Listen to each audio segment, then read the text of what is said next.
Isang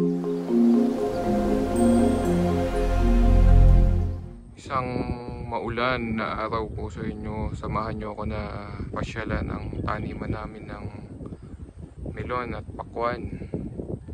Ngayon po ay November 1. Salukuyan tayong pinahihirapan ng bagyong Rolly, isang super typhoon. Pasyalan natin yung tanim namin at pakita natin kung anong tsura niya. Ayan po, makikita nyo puro tubig.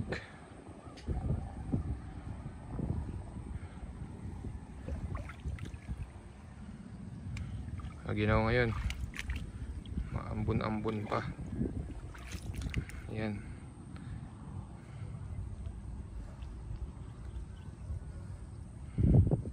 Kung nakikita nyo ay melon. Dun sa kabilang panig mayroon din kami tanim na pakwan. Nasa almost 4 hectares po yung tanim namin na yan. Dahil sa bagyong Rolly, ayan po, matamlay ang aming mga tanim dahil sa ulan.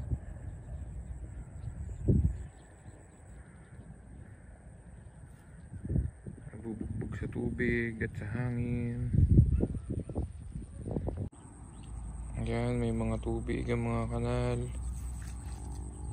Nilagyan namin ng pabigatang mga plastic para huwag hanginin. Kaya makikita na talagang apektuhan ng tanim.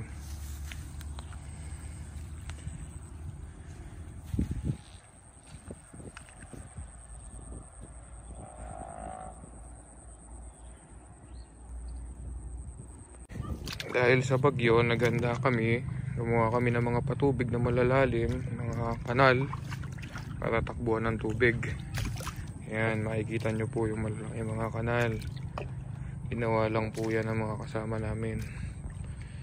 Ayan, para yung tubig dyan pupunta. Sayang po yung mga tanim na yan. Magaganda sana oh. Kaso dahil sa bagyo hindi natin alam. Lahat may mga bulaklak na. Tingnan nyo oh. Ayan na naman, umaambon na naman. Hindi na naman natin alam kung ano mangyayari. Laking pera na po na-invest dyan. Hindi natin alam kung ano mangyayari dahil sa bagyo. Sama pa din ang panahon. Ayan po siya ngayon.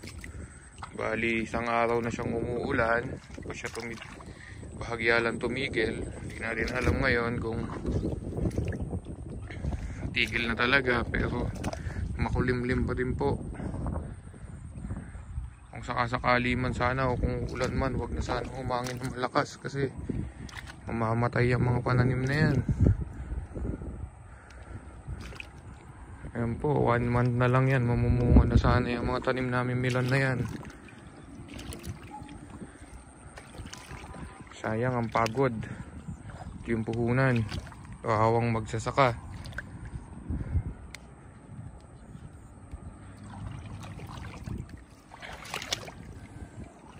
Nawawa din yung mga kasama namin mga nagtatanim.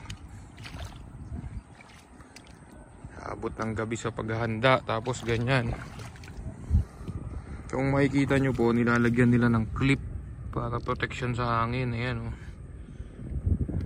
Huwag masyadong gumalaw yung puno kasi mamamatay yan kapag hinangin yung puno. Ang ganda po oh. Namumunga na sana yan kung aaraw lang at tigilan na yung pag-ulan. Maambon na naman. Ayan po, madaming mga maliliit hindi na nakalaki. Tapos nauulan pa. Ayan na, umuulan na.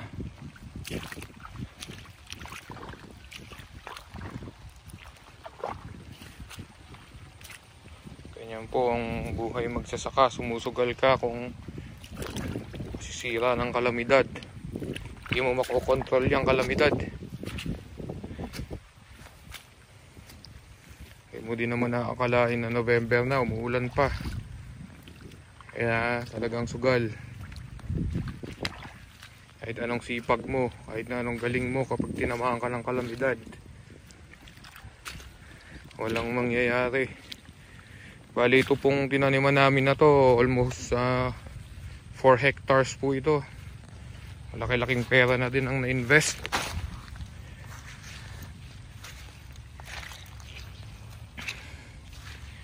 Magto 2 months na mula sa paghahanda hanggang ngayon. Pagod at pera ang na-invest na po dyan. Sana naman huwag masira ng bagyo. Kawawa naman ng mga kasama namin magsasaka. Ayan po, sa totoo lang maganda sana.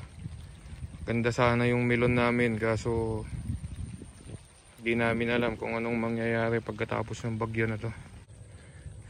Meron din kami mga tanim na pakwan sa gawi doon. Actually nasira na yun ng nakaraang mga pag-ulan, pero maasa kami na ayos pa naman, hopefully, kung titigil ng pag-ulan. Tingnan natin. Pero ito mga melon kasi itong mga tinivideohan natin ngayon. Mga melon.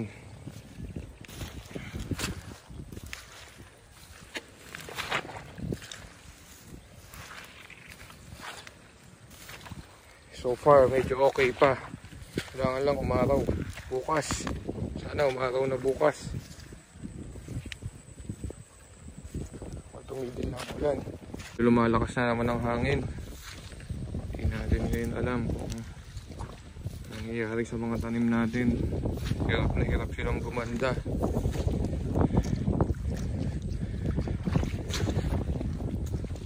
May mga tama na yung dahon dahil sa ulan. Ayan po. Kita nyo. After few days, pag nag-araw, hopefully papakita ko sa inyo kung ano mangyayari. Ayan, kagaya na to, nahihirapan na sila mga makalaki.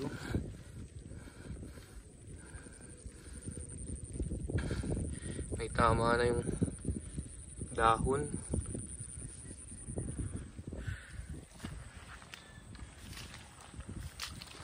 Sana tumigil na ang ulan.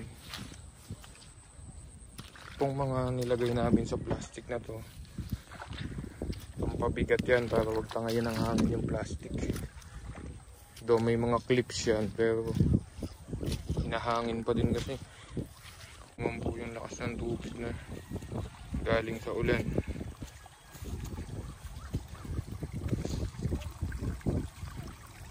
Yan, dahil po yan sa ulan.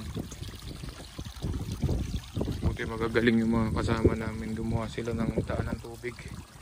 Kung hindi, mamamatay yung tanim namin. Mga melon.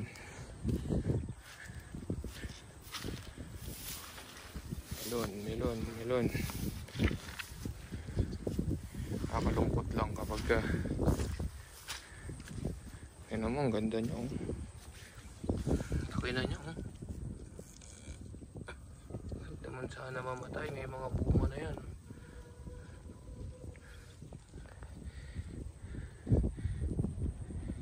O yung pakwan na sinasabi ko sa inyo, pakwan naman po yan. Yan, ang daming namatay. Mga bagong tanim na yan, maliliit na yan. Matay yan dahil sa mga pag-ulan din ng nakaraang araw. Sana malalaki na yan, ganyan na sana lahat sa isa. Diba, sayang. Mga ano na yan, mga namatay dahil sa ulan. Hindi namin ina-expect na grabe ang mga magiging ulan. May mga bulaklak na din siya. Ayan, masisira na yan. Sayang.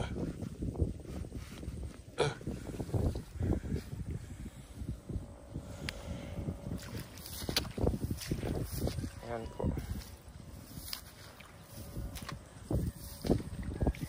Ayan, mga pakwan. Madaming mga namatay. Ayan namatay. Ito bago lang. Na-clip pa nila pero namatay na yan. pa. Yan po, nasira yung pakwan namin. Kaya doon sa kabila, pakwan pa din. Ayan, mga pakwan yan.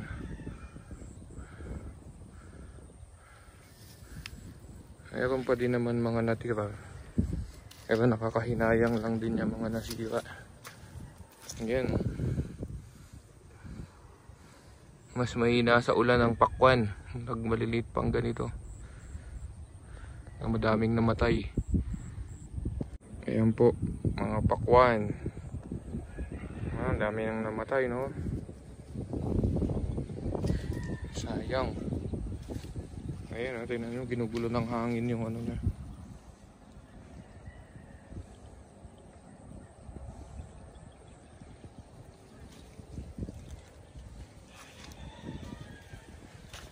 Grabe ang putek.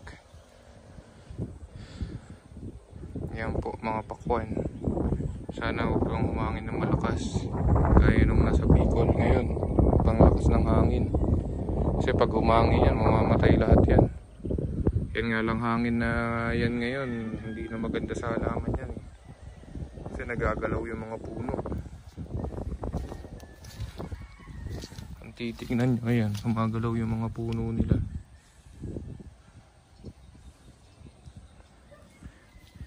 Wala pong tigil yung mga kasama namin dyan na inaayos. Yan, mamamatay na yan pag hindi mo inaalis. Ano? Pag nababad siya, mamamatay. Ganun mangyayari. Oh. Nalulusaw yung ano yan. Ayan, nalulusaw yan puno na yan. Hindi mo siya muna sininop. Ganda-ganda eh.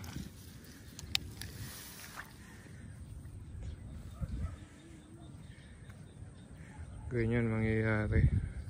Sira na.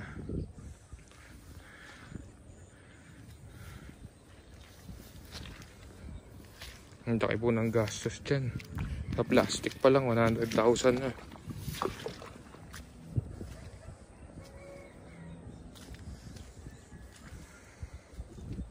Okay naman sana, kaso ayaw magtuloy-tuloy. Araw. Ulan pa. Mas ano na, mahina na yung kukuha namin. Umaasa na lang kami makabawi dun sa ano, milon. Pero ganun pa man, itong mga natira sana ng ano na to, wag lang masira. May pa chance makabawi niyan. Ito kasi yung mga hinulip namin eh. Ayan, hindi sila makalaki. Tingnan mo, may bulaklak na pero ang liliit pa. Yan sana yung naasahan namin na lalaki pa. Mga bagong tanim kasi yung mga yan.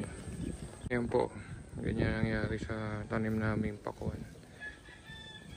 Actually maganda yan. Tapos naulan, mga nangamatay. Makikita nyo yung mga bakante, mga butas. Yung mga namatay na yan. Tinaniman namin ulit, tapos namatay ulit dahil umulan ulit.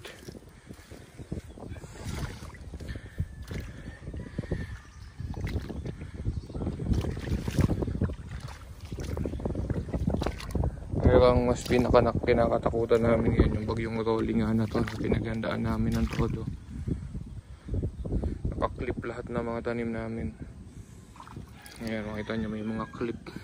Yung support na yan, nilagyan ng clip ng mga kasama namin.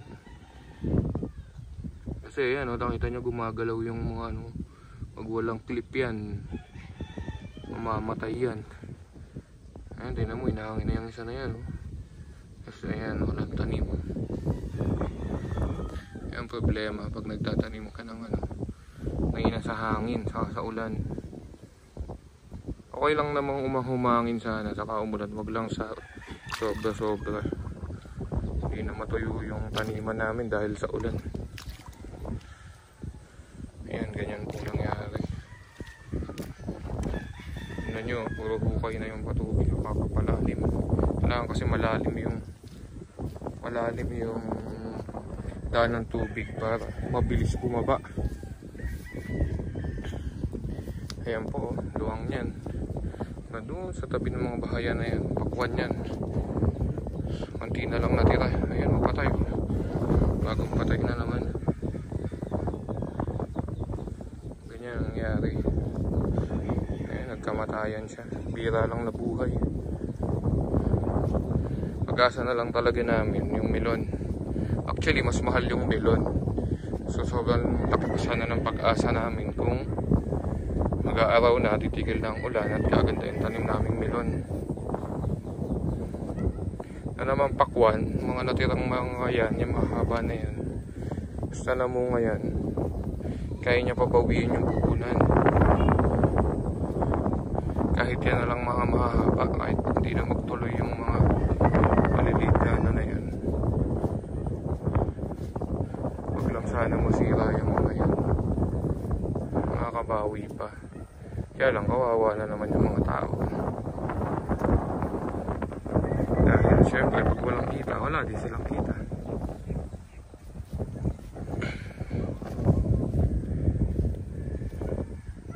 Ganun po.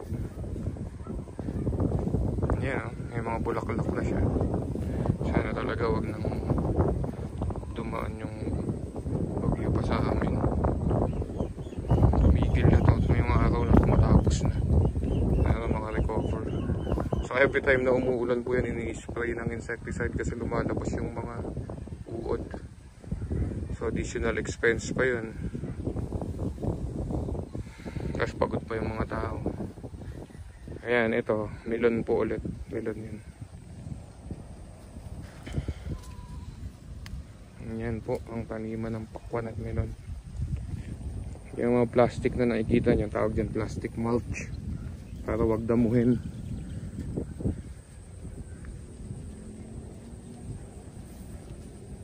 Saka para din makapag-preserve sana ng moisture kapag tag-araw. Ngayon, hindi mo kailangan mag-preserve ng moisture. Ang gusto namin matuyo.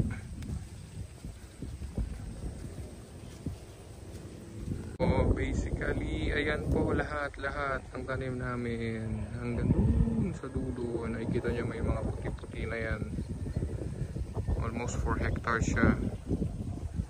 Ganyan sa may baba. Yan yung pinasalba namin ngayon sa bagyo.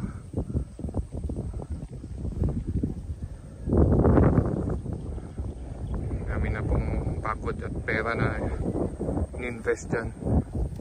Sama yung mga kaibigan namin magsasaka.